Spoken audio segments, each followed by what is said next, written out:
My name is Soumaya. Thank you, Shadi, for the introduction.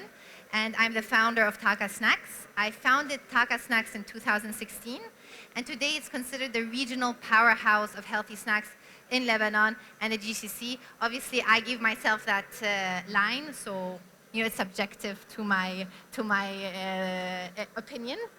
So, does anybody know what TAQA means in Arabic? Ta'a. TAQA, energy, okay? And we all know that energy needs life. And where does good energy come from? From healthy snacks, from healthy food, from nutritional food. Okay? There we go.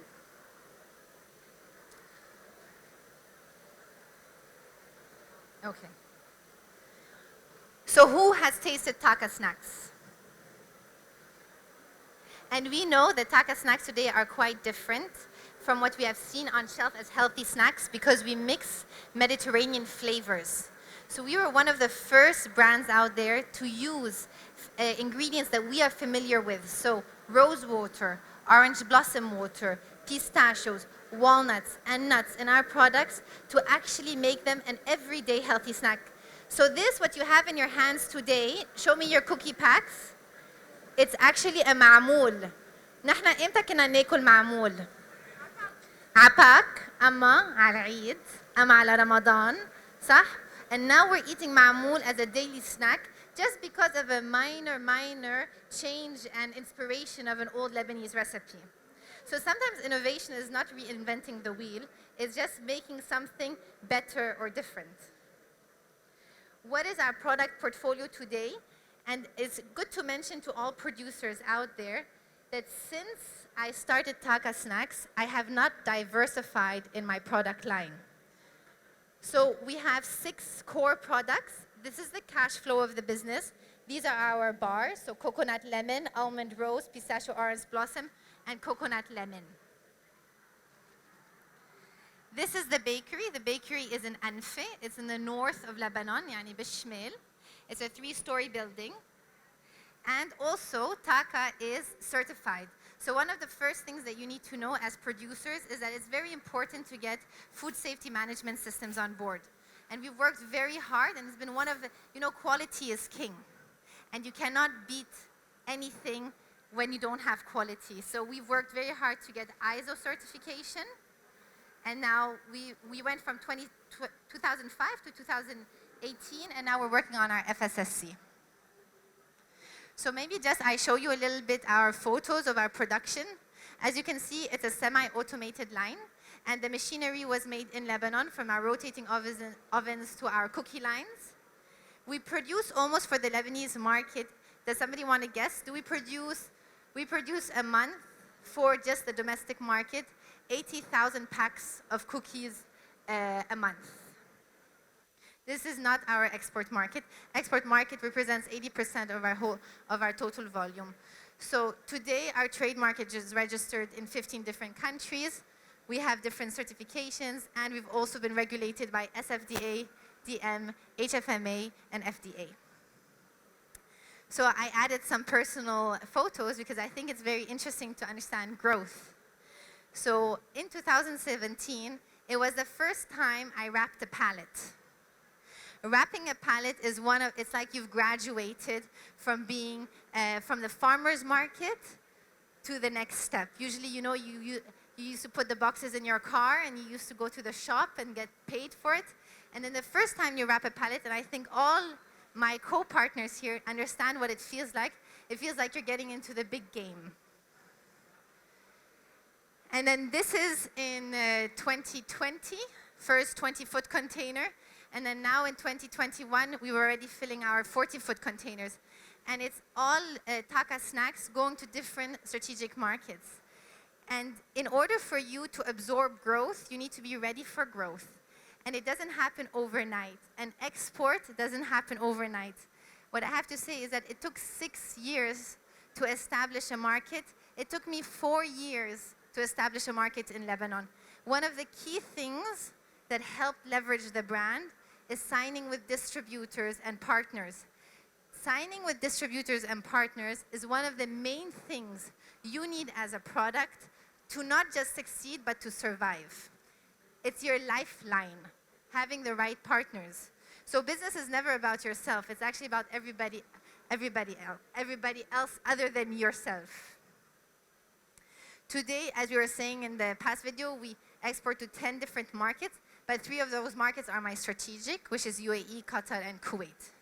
So we've recently been onboarded as the Lebanese brand in the Spinneys and Waitrose in the UAE, which is a huge milestone for the brand, because as we know, it's a multinational key account. It's not just regional, it's also reaches the European markets. So these are our products, as you can see in Spinneys UAE.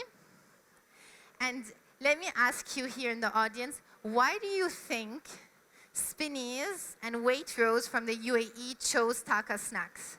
Why do you think? Does anybody have an answer for me? Do you think it's because they tasted good? Yes? Is there any other reason why a key account in the UAE would take a product from Lebanon?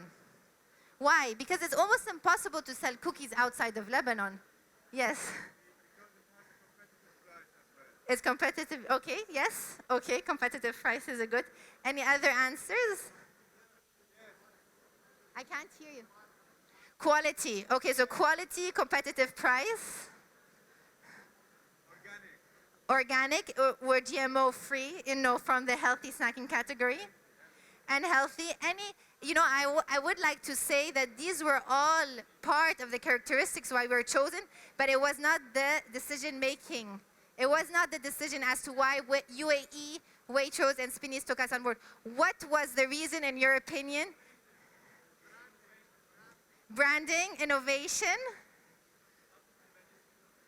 A lot of Lebanese people, not a decision. Money? شايفني هالقد مع مصاري فاتح.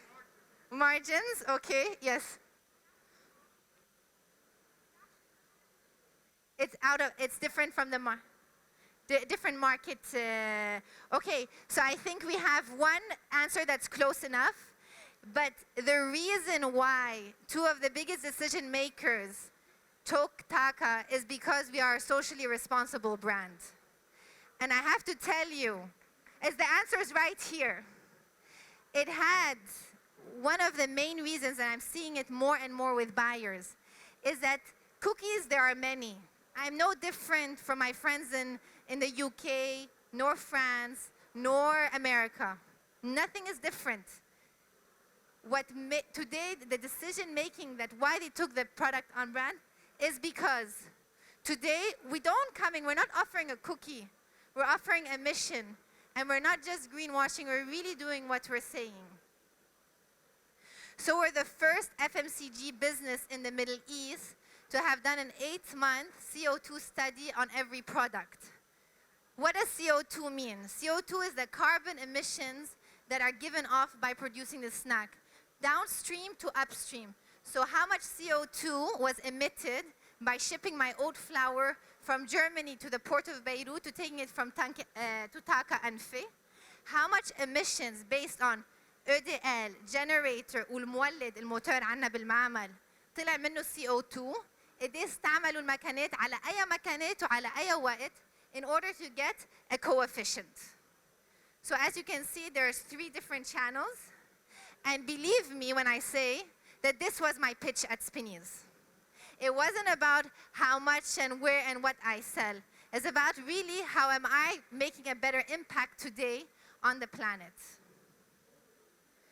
So as you can see, here you'll see there's 100 grams of CO2 for every TAQA bar versus 132 grams for the vegan mixed ma'moul.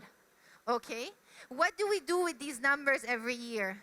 We sum it up and we offset it. We offset it not just by planting trees, because some people would tell me, plant trees, because I'm not here to plant trees.